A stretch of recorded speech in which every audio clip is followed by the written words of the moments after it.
ntabwo tuba dusomanye, ntabwo tuba turongoranye. Ibyo nyine ni ugusambana. Nyine uje ukansaba tudakoze ubukwe biba ari ugusambana. Ibyo ni ugusambana. Nese reka nkubaze. Gukora ubukwe ni ukurongorana. Reka nkubaze. Kurongorana rero no gusambana ni ibintu bitandukanye. Nyine reka nkubaze.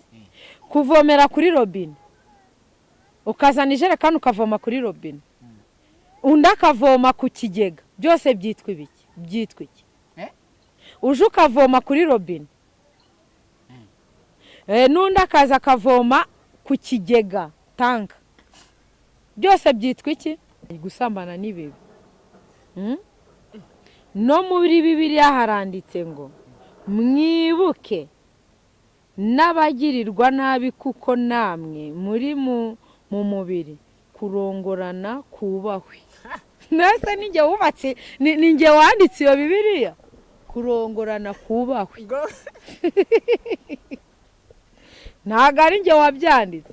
Urasambana. So iyo numva mbishaka ndabikora, ko mba numva ko nta kizira kiri. Ako kurongorana bitandukanye no gusambana. None se gusambana ni iki, kurongorana ni iki? Bana ni icyaha. Ikimenyimenyi, Dawidi yarafite abagore bangahe? Wababara? Yageze naho yifuza umugore w'umugaba w'ingabo ze, kandi Dawidi yari umwami. Birangije yifuje umugore w'umugaba w'ingabo ze, yohereza Dawidi, yohereza umugaba we imbere mu ntambara yari yarwaniye.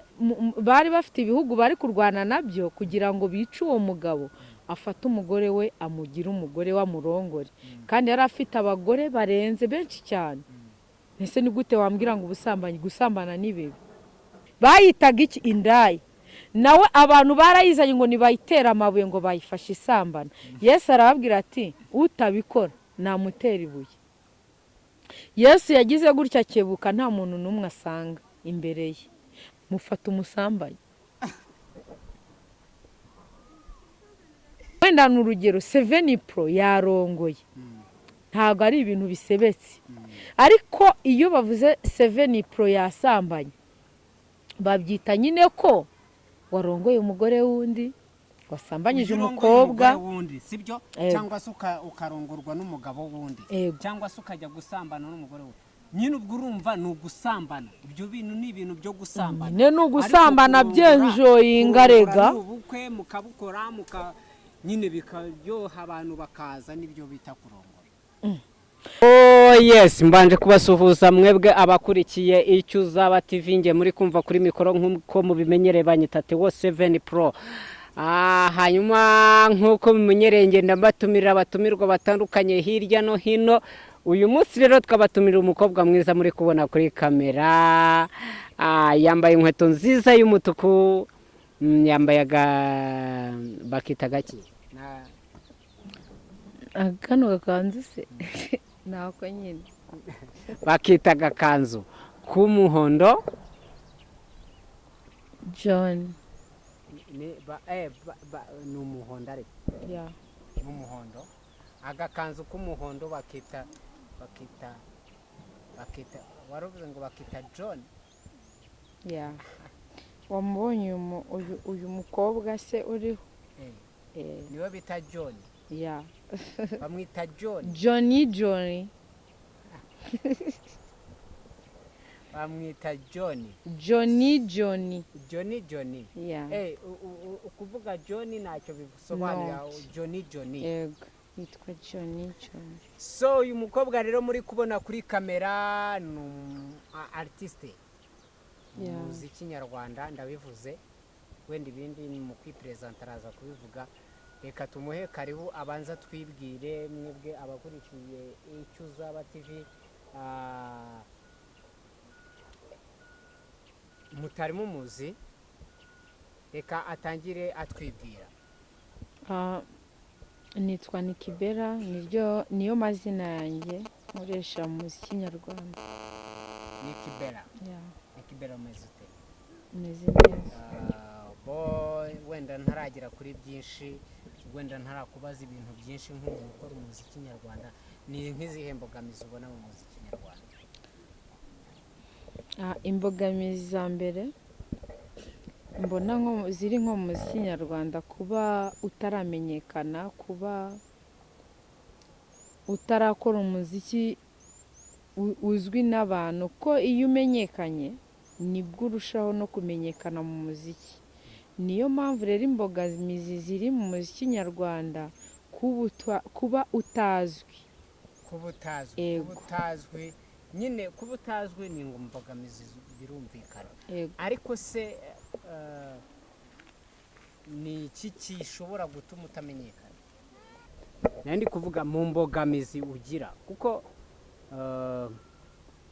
kuba udafite amafaranga cyangwa se kuba nta ubushobozi, ni ibintu biba bitandukanye mu bahanzi bose. Kuko nari nkubajije ngo ni izihe mbogamizi ubona mu muziki nyarwanda zishobora kuba zibangamira abahanzi bifuza kuzamuka cyangwa se bifuza kugera kure? Imbogamizi zihari mu muziki nyarwanda ngira ngo wenda twari twazivuzeho. Kuba utari ku rwego rushimishije, icyo ni icya mbere. Iyo uvuze urwego rushimishije ntabwo umuntu ashobora kumva ibyo ushatse kuvuga. Urwego rushimishije nshatse kuvuga nko kuba uri ready mu muziki. Nk'ubu ngubu ngewe maze wenda nk'imyaka 2 mu muziki nyarwanda. Ikintu nshatse kuvuga rero, ntabwo ndaba umuntu uri siri mu byo nkora, icyo ni icya mbere. Ntabwo nyine kuba ariko ntabwo ari imbogamizi z'umuziki. Ni imbogamizi kuko nta mafaranga ndabona afatika ku buryo ngo umuziki nyarwanda icyo usabwa ni ukuba ufite amafaranga. Udafite amafaranga ntabwo wakora umuziki. Ukora umuziki ariko uciriritse, yego, uri hasi. Kandi urwego tugezemo ni urwo gukora umuziki abantu buri wese akabona wa muziki akavuga ati kwera uyu muziki umeze neza. Ibyo byose wabashije kubigeraho ufite umuziki mwiza, ni izihe mbogamizi ushobora kuba wowe utekereza ko ubona? Ndumva nta zindi mbogamizi zaba zihari, kuko iyo umuziki ari mwiza urebwa n'abantu benshi, kandi uko urebwa n'abantu benshi ni nako ugenda nyine bakumotiva cyo mu Rwanda utera imbere. Ariko nge iyo mbibona mbona dukurikije n'ibyo tubona,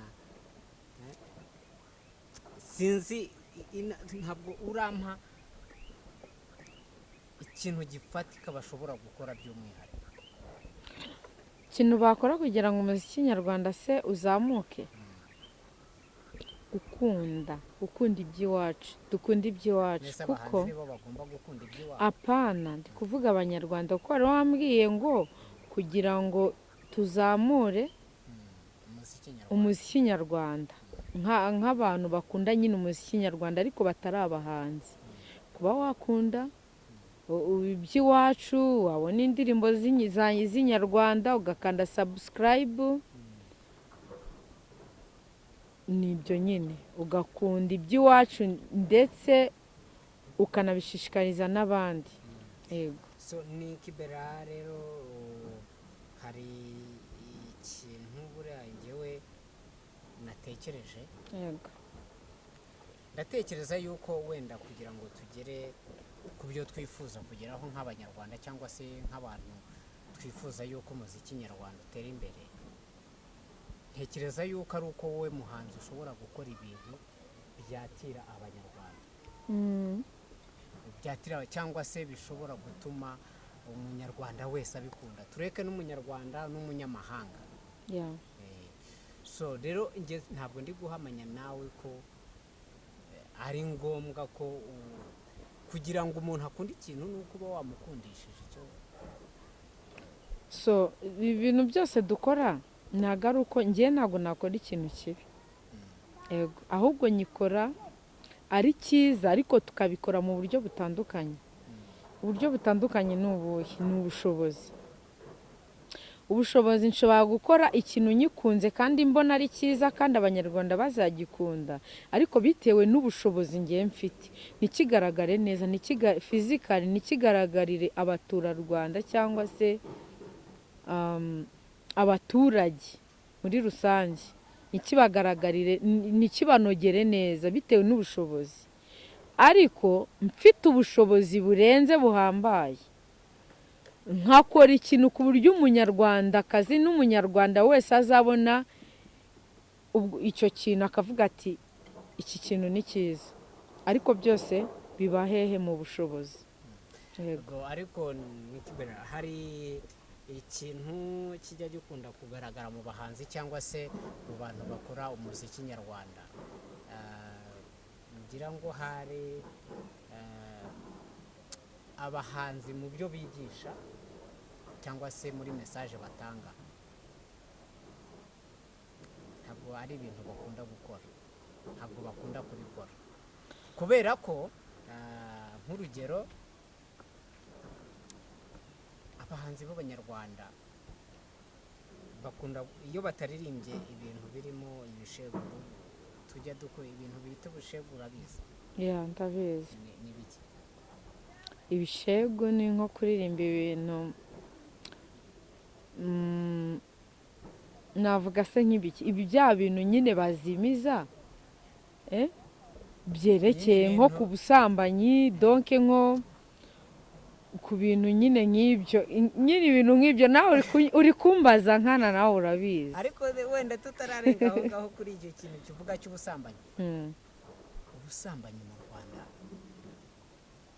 bumaze kugera ku rwego ruri hejuru cyane cyane, noneho abahanzi kandi aribo bagakwiriye gutanga mesaje yo kugira ngo ibyo bintu biveho, nibo bantu basa nk'aho babizamura bakabiha urundi rwego. Nk'abahanzi bagenzi bawe n'iyihe nama wabagira? Shishikariza abantu kureka ubusambanyi. Shishikarize kureka abantu ubusambanyi, abantu bareka ubusambanyi. Mbese urabashishikariza kubukora? Nese gusambana ni icyaha? Gusambana si icyaha? Ntabwo ari icyaha. Nawe urancaza none. Nese Imana yarabiremye ngo ntibabikore. Gusambana si icyaha? Njyewe njye ndumva atari icyaha bitewe n'uko no muri Bibiliya Imana ntabwo nzi ngo ni Imana cyangwa, ariko abatubanjirije nabo barasambanaga. Ikimenyimenyi Dawidi yari afite abagore bangahe? Wababara? Yageze naho yifuza umugore w'umugaba w'ingabo ze, kandi Dawidi yari umwami. Birangije yifuje umugore w'umugaba w'ingabo ze, yohereza umugaba we imbere mu ntambara yari yarwaniye, bari bafite ibihugu bari kurwana nabyo, kugira ngo bice uwo mugabo, afate umugore we amugire umugore w'amurongore, kandi yari afite abagore barenze benshi cyane. Ese ni gute wambwira ngo gusambana ni bibi? No muri Bibiliya haranditse ngo mwibuke n'abagirirwa nabi, kuko namwe muri mu mubiri kurongorana kubahwe.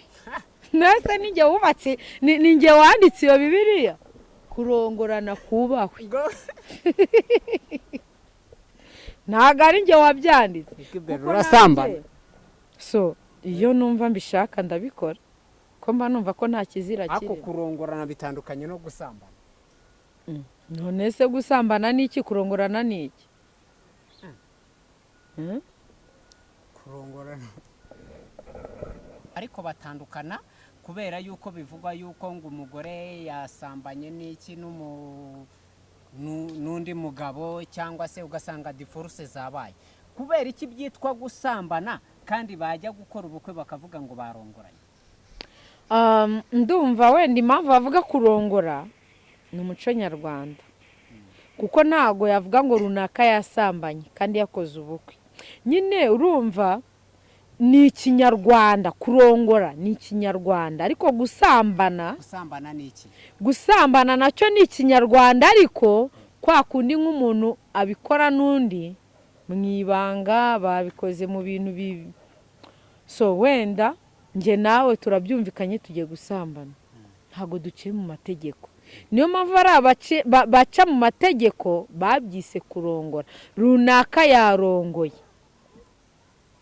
wenda ni urugero 7 Pro yarongoye, ntago ari ibintu bisebetse. Ariko iyo bavuze 7 Pro yasambanye, babyita nyine ko warongoye umugore wundi, wasambanyije umukobwa wundi, sibyo? Cyangwa se ukarongorwa n'umugabo wundi, cyangwa se ukajya gusambana n'umugore wundi. Nyine ubwo urumva ni ugusambana. Ibyo bintu ni ibintu byo gusambana. Ni ugusambana byenjoyinga rega. Ubukwe mukabukora nyine bikaryoha, abantu bakaza, nibyo bita kurongora. Impamvu baza nuko icyo gihe impamvu babyise gusambana, nta bantu mwatumiye, ni ibya babiri. Ni ibya babiri. We gusambana kuri we nta kibazo? Njye numva nta kibazo kirimo, kuko niba nge nawe indaya, none se indaya ni igitutsi? Indaya nyine ni izina nyine indaya. None se indaya byaba bintwaye iki? Indaya ni uzi impamvu ntacyo byabintwaye, nuko no ku bwa Yesu, kuko baratubwiye ngo mu myaka 300 nibwo Yesu yabaye. Ego indaya yaraje imusiga amavuta, irangije kumusiga amavuta imuhanaguza imisatsi, bayitaga iki? Indaya. Nawe abantu barayizanye ngo nibayitera amabuye ngo bayifashe isambana. Yesu arababwira ati utabikora namutera ibuye. Yesu yagize gutya kebuka, nta muntu n'umwe asanga imbere ye. Arangije abazanda ati ba bantu bagiye. Uri umuhanzi kandi ndatekereza ugira message nziza mu ndirimbo ririmba cyane. Ukurikije n'abantu bagukurikira, urumva ukurikije n'ibintu uri kuvuga, abagukurikira bakumva, ni yihe nama uri kugira abanyarwanda? Niba uri kuvuga ngo gusambana si icyaha, ngo kuba ngo kubwa Yesu barakoze nuza ngo ngibyo uri kuvuga ngo nabyo si icyaha, nge byaneye n'isoni zo kubivuga. Byaguteye isoni n'ujye ubikora. Je sinjya sambana. Reka rero nkubwire, njyewe ndabantu nagira inama, niba ukunze umuntu mukundanye ntawe ubangamiye, mufata umusambanye. Niba inama uri kugira abantu, ufite umwana wigeze hari umuntu mwene wanyu cyangwa se ugira abavandimwe? Ndabagira. Wenda tuvuge wenda simbizi niba ufite umwana cyangwa niba utafite, ariko icyo nzi ko ni ukuri umukobwa. None nk'abantu, nk'umuntu aramutse aciye hano akavuga okay, ni Kibera, wumvise umuntu yaryamanye n'umwana wa mwene wanyu cyangwa se bene wanyu ukiri mutoya, uvuga ko yamurongoye cyangwa uvuga ko yamusambanyije?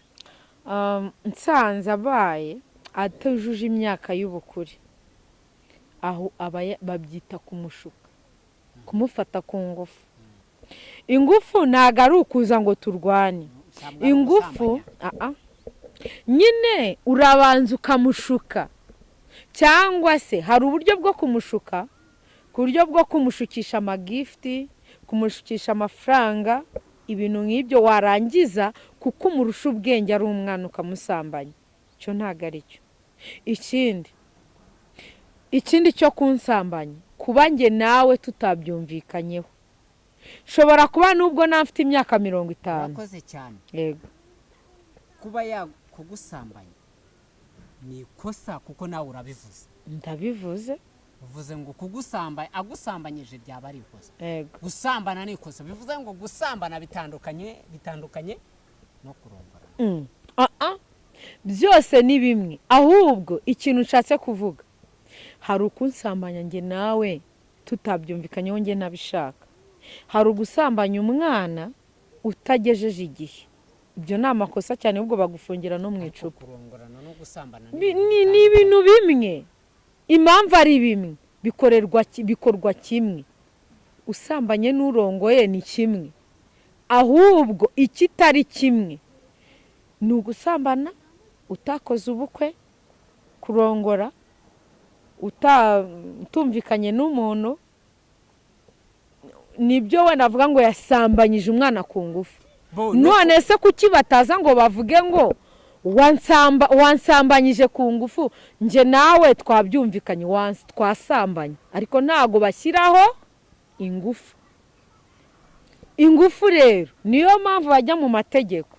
Noneho tuvuge ngo dutange itandukaniro hagati y'abantu bakora iki, y'abantu gusambana no kurongorana, cyangwa se gusambana cyangwa gufata, tubihindurire izina, dushake gusambana si icyaha, kurongorana si icyaha, ahubwo dushaka izina twita cya kindi cyitwa kuvuga ngo gukora ibintu. Ahubwo gusambanya umuntu utabifitiye uburenganzira nicyo cyaha, naho gusambana si icyaha.